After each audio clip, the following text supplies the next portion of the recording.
Time to get geeked up. That's cool. And then it's also kind of similar, like you're saying, your kayfabe corner, if I'm getting the title right. But that's a really cool. It's really popular as well in podcasts these days. Where Devin, I don't know if you're familiar. We've kind of told you in like past episodes at how popular the like nostalgia world of professional wrestling is, where you get the old wrestlers, managers, writers, and sit down and tell all the stories behind the scene, fucking antics about how fucked up everybody was and how everything came to be and all. How long you been doing that show? So I started right before COVID. It was basically kind of the same idea as Comics Corner. I would just, before, after, during wrestling shows, interview people. I got like 3 of those in, and then COVID happened. So I'm like, okay, shit, well, there goes that show.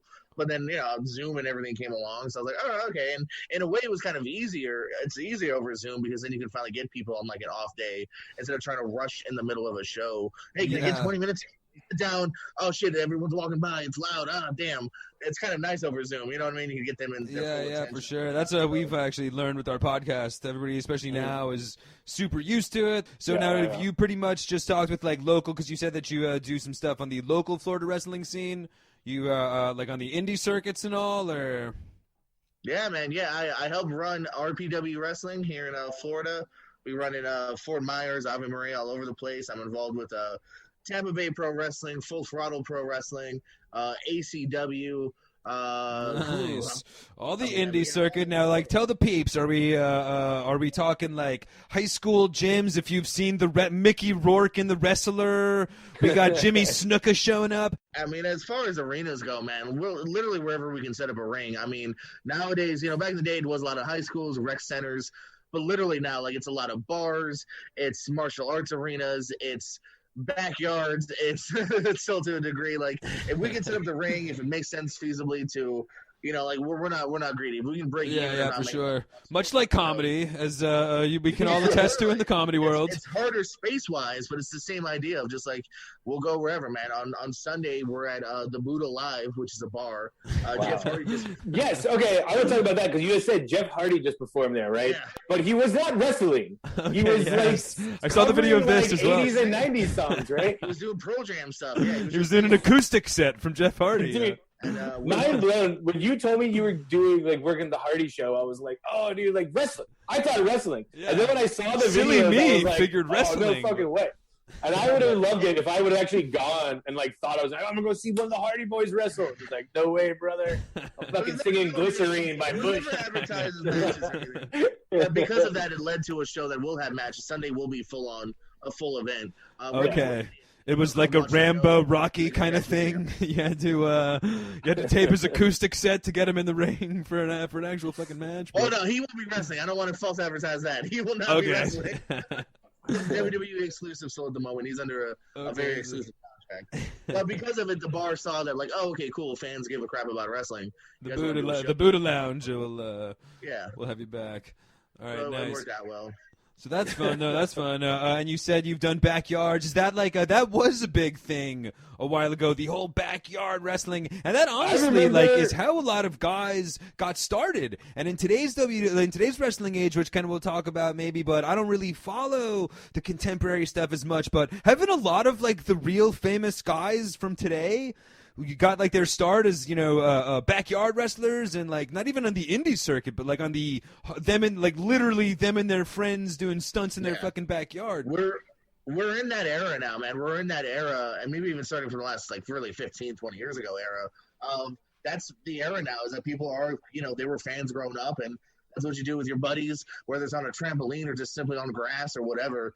And and then you grow. You find a real school, you get trained, and then. A lot of people have come from there. People that are signed to WWE, AEW, all started, not probably, but a lot of them in the backyard. Dude, it's so wild to me because, and again, excuse my ignorance, but like my age group, I remember like the late 90s, early 2000s that like you would see, it was like one of the late night videos, because I think like WWF was hype. One of the late night videos, like infomercials, would be like backyard wrestling. Yeah. It'd be like all like right after the bum fights video. You know what I mean? It was like Girls Gone Wild. And then I remember it was a big deal of like 2020, and like local news was like backyard wrestling, the new pandemic, dangerous, and people are cutting themselves. And I was just like, Look, man, I just fucking saw Stone Cold throw The Rock off of a bridge, or vice versa. I don't know who it was. Can't so get I'm much tapped more out of violent than Vince this McMahon's wrestling. limo blowing up. But Yes, dude. I guess we murder- are on murder doesn't WrestleMania count, weekend, you and you're currently involved in the wrestling, the indie wrestling world. But so I guess that maybe will help your answer a little bit. But what do you think of like the current wrestling world? Because wrestling is far different than it was. I pretty much stopped around the 2000s. There's been a Let's couple be honest, seasons. Liam. Because when you say you stopped, like I actually stopped watching like wrestling like my sophomore year of high school. Okay, and even then I was like a light I was watcher, like a you know what I mean? sophomore year in college, probably. By Let's then. not forget, because we did say last year at this time, I was just like, dude, it's COVID. All these comics are fucking doing this 4-hour thing of like online streaming, and you were like, "What are you fucking nuts? It's WrestleMania, baby!" Like, Yeah, by stopped I mean I still watch the Royal Rumble and Undertaker WrestleMania pajamas every on. single year, and yeah, try to watch as many Mania Raws. last year was supposed to be crazy. I was gonna go literally from Tuesday to like Monday and see like 5 shows a day. Like, and that all got canceled. Yeah, it's I turned was into going a all whole the festival time. week, autograph signings and indie shows and Bruce Pritchard's doing shit. And it's turned into a whole. Everyone. This year That's they're what even we doing. need. They're back to fans, right? And there's gonna be a fan fest at Everyone's WrestleMania. They're backing on the it Hall now, of yeah. Fame awards and the Slammies beforehand, but. the Slammies. That's Is that what they're called? They have their award show. You didn't know about the Award show, WWE. Slammies, Oh, bro? that's amazing. That's like I the mean, Dundies. the most The honorable night in Slammies. sports. But how I do did not you? know Back to the contemporary wrestling. Are you wrestling in 2020 compared to 1990? What are your thoughts? Is it all of the acrobatic stuff? Because right now when I watch, and like Devin did bring up a very good point, I still try my best and I still give it a go every year, a couple times a year to watch. But it's just a lot more acrobatic, choreograph based stuff going on, and a lot less in my book just funny gimmicks. The guys don't have crazy characters, and the it's just a totally different feel. Especially I was a huge ECW fan that had a lot of like the blood and guts kind of stuff, but even that kind of stuff like the thumbtack matches and all that stuff seemed to go a little bit overboard. What are your like ultimate thoughts of the state of professional wrestling in 2020? So what's good about now in the last few years is that we're finally back to having a lot of alternatives. I understand what you're saying. I think to a degree about WWE. There's alternatives out there now. AEW is now on TNT. If you have streaming services, $9.99 a month, you can get places that will have hours and hours of content. Every week, kind of like a Hulu and whatnot. So. If you're not into WWE per se, try a different flavor of ice cream. Check out AEW. They do have wacky characters. They just did a exploding barbed wire match. They had a little bit of both of that mix. You got Ring of Honor. You got Impact. You got all sorts of companies out there. And if you're an indie fan, like you mentioned before, like stuff like Jersey All Pro, like there's independentwrestling.tv. $10 a month, and there's a show tonight at 8:00. East Underground, which is like hardcore wrestling, and then they'll have lighter shows for later on. And so I think that right now it's a good time, and I think once we're back. That's interesting, like just due to the amount of different stuff going on, the amount of promotions available and all that stuff, and amount of stuff to watch. It's a good time. But how about like versus the 90s anyway? Did you like wrestling more in the 90s? Right now, do we feel it's That's such a hard comparison, Max. Because for me, I'm a 90s guy. Like for you, who's your all-time favorite wrestler? Jordan Owens. Give it to me. Lay it down. I mean, the answer is the greatest of all time is the Heartbreak Kid, Shawn Michaels. Oh, wow. A Shawn Michaels guy. All right. Yeah, Shawn Michaels, he's the one that had the brother that fell to the rafters dressed like an asshole? No, damn it, Devin. No, that's Owen Hart. That's Owen like Hart, the Blue Bomber, Yeah. right? The Blue Bomber, that was Blue his name? Blazer. No. But that Blue was Shawn Blazer. Michaels, the whole Montreal screw job thing, Devin, that we talked about. That was That was the one Owens' where, brother. That was Owens. Yes. So like Bret Hart and Shawn Michaels screwed. are like Yeah. big rivals, like real off-screen rivals. Actually, Maybe that's why I have them confused. Yeah, that's why. Like, So one of my first memories is Shawn defeating Bret for the first time for the title in Mania '96.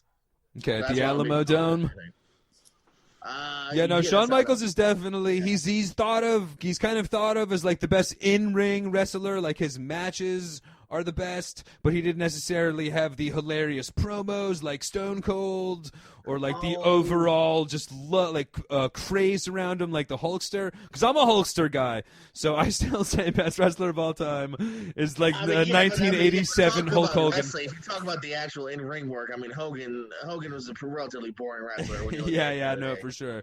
Like compared to in-ring work, that's why it's an interesting question because I would say that probably Ric Flair is the best ever, just because of a combination of in-ring and like promos and all that stuff. He kind of does it a little bit better than everybody, but I'm going to say I was a big Kane fan when I was watching it because he was last night. He was he got a slammy? No, damn it, Devin. You're disappointing me so much. There's a difference between a Hall of Fame and a Slammy. A Slammy is like the yearly wrestler of the year. The Slammy's like getting a Grammy, and the Hall of Fame's like going to the Hall of Fame. I mean, it's all right. Yeah, I don't know how to explain it than it's the Hall of Fame. Now, was Kane getting into the Hall of Fame, or was Dr. Isaac Yankem getting into the Hall of Fame? Because another one of his characters before he was Kane, Devin, one of his great fucking failed characters was he played an evil dentist named Dr. Isaac Yankem. I yank amazing. Him. And he actually fought Bret Hart. That's amazing. I just pieced together the yank him joke last week. I was like, oh, I get it. I yank him. I never knew that from 25 years. But and he was also fake Diesel. Okay, yes. He was also the infamous when there was the lawsuit going on after Diesel and Razor left WWF, and they just put out other two shitheads in their character. Kind of exposing the whole business, which is I kind of feel like. Do you feel like there is there a theory that you would have? I guess one more question I'll get into back before about the '90s and today, wrestling today and all. Do you have a theory as to why wrestling seemed to be a lot more popular in the '90s, or not even seemed to be, but with Hogan and then Stone Cold and just throughout the entire decade, the Monday Night Wars, throughout the whole decade of the '90s, wrestling was super popular. You kind of made a good point just a second ago when you were talking about. Hey, you just downgraded it from really good to kind of. Let's stick with really good there, but. No, well, it's a really good point. I don't know if you knew you were making it is what I'm saying, because you mentioned the whole, it's like Liam. The whole NWO thing and the whole Diesel and Razor jumping over ship. You're at a different time. You're at a different time where there's not really internet, and we don't know nowadays. Right away. Oh, this dude's contract's up. He's going to the other company. That's true. So back then, there was that aura, that mystery of, whoa, Scott Hall's on Nitro? What? Is the WWF invading? And it worked for me as a fan. I was more of a WWF guy. But now I'm tuning into Nitro because I'm thinking the WWF's invading. And Hogan turned evil? Holy shit, Hogan went evil. You don't have that same emotion anymore because everything is so out there. Even the Hall of Fame yesterday, one of my kind of pet peeves about it in a silly way was some of the bad guys were then backstage cutting real nice interviews oh, we're so glad to be here. But then tomorrow on Monday, they're going to be like, we're better than you. It's you didn't do that back in the day. If you were evil, you were evil through. Yeah. Now it's we're evil on Monday, but then we'll show you a documentary about how we were nice backstage. Yeah, they stuck with the kayfabe, as they call it in the biz, but they never broke the character of their gimmick, and they I'll admit, if I'm a dick, I played a heel at a wrestling show. I'm gonna still kind of be a dick even after the show to anyone around me because I like to stay in that character. And I hate it when you're like Daniel Day-Lewis of wrestling. Yeah, exactly. He's a real wrestler in wrestling. I mean, but Devin, literally, guys that wrestled in the 70s and 80s, they literally spent their entire lives as a Daniel Day-Lewis character actor. Yeah. They never fucking stop acting like the Honky Tonk Man. That guy is still acting like the Honky Tonk Man to this fucking day. He hasn't dropped the gimmick. Iron Sheik got in trouble because they were found with drugs. But in Jersey, yeah. They were mad because they were writing together and they were good guy and bad guy. That's what they were mad at. Oh, they were pissed off because I mean, and also they weren't just good guy and bad guy, but it was the guy whose gimmick was being the all-American guy. It was the guy whose gimmick was being the all-American guy and the evil Iranian terrorist, and then they got caught with cocaine and marijuana right outside Giant Stadium. But peace will find a way, baby. That's a great story. No, they were mad because it screwed up. Hey, we made up. Yeah, if only McMahon would have spun it that way. Turns out we both love cocaine and weed and hookers. We found a common ground. But that is a great theory, though, as to why wrestling isn't as popular.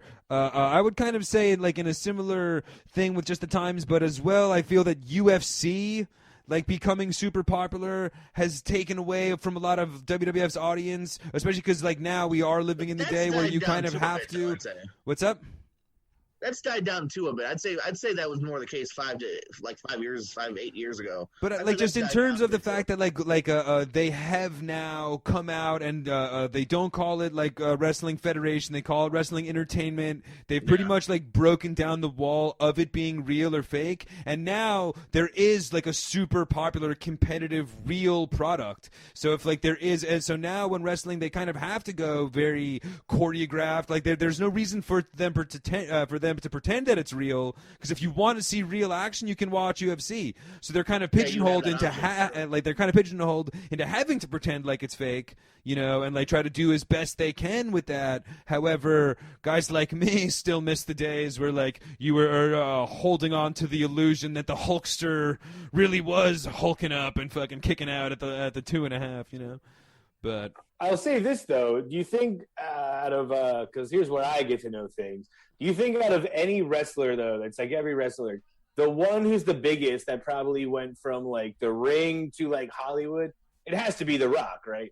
Like no, I can't say anybody else in the wrestling world. Hogan tried. Andre's a big name because of his size. Because the Princess Bride, but like he was never making like fucking blockbusters, you know what I mean? He never got a Fast and the Furious spin-off movie. If you page 100 non-wrestling fans, like I think The Rock will easily be the number one guy. Yeah, I would say he's the only one. Name me one other wrestler. I mean, it's interesting because I still feel he's definitely the best in Hollywood. And again, this might just show my like blind allegiance. How big of a Hulkamaniac I am. Yeah, Cena's doing really good too. Yeah. Yeah, but he's definitely The Rock is way bigger in terms of the actual Hollywood. But I'd still say if you asked like a Family Feud style name a professional wrestler, I still say Hulk Hogan is like the number one associated name with wrestling. No, I know what you mean. A wrestler that made in Hollywood for sure. Like The Rock is definitely the biggest in Hollywood, but in the world of professional wrestling, I still say Hogan's name is bigger than the name of The Rock. I think you also gotta include anyone that's younger than us, man. You ask a 10, 15, 20, 25-year-old? I don't know, man, because The Rock is consistent. Not till that done. I don't care about them. I'm a 90s kid. That's all that matters. Wait till that Chris Hemsworth movie comes out. They'll be talking Hulkamania. All three of us have to think younger because you know that's not necessarily true anymore, man. Yeah, no, that's a good point. That's true. And definitely now with, him being such a major crossover star with the fucking NBC sitcom that we'll get into kind of inspiring this whole damn time. Man. Reality shows. He's literally the highest paid fucking actor in Hollywood the last 2 years in a row. Like, that's an amazing accomplishment. Yeah. And one thing that you brought up that I will say is he never, like you said, he never made a lot of movies outside of The Princess Bride. But if Andre did come to Hollywood, like in 1985, or even 1975, and Andre got to Hollywood as opposed to professional wrestling earlier, he might have been a huge star. You know what I mean? Because he was so I don't know. How enormous. Much can you do? I mean, yeah, that seems pretty typecast. Yeah, I mean, yeah, that's fine. But like, in every movie needs a villain. You know what I mean? It's like. How many movies with giants are there? A lot, It's like he would have been a good Thanos or a fucking like. There's lots of roles Andre could play. Like Kurgan has had. Dude, if Avengers came out in the '80s, 100% Andre the Giant is Thanos, or at least Groot. I was thinking the Hulk. I am Groot. Yeah, I mean, there's lots of characters that. But you're right, though. The Rock is definitely by far and away the most successful crossover kind of guy.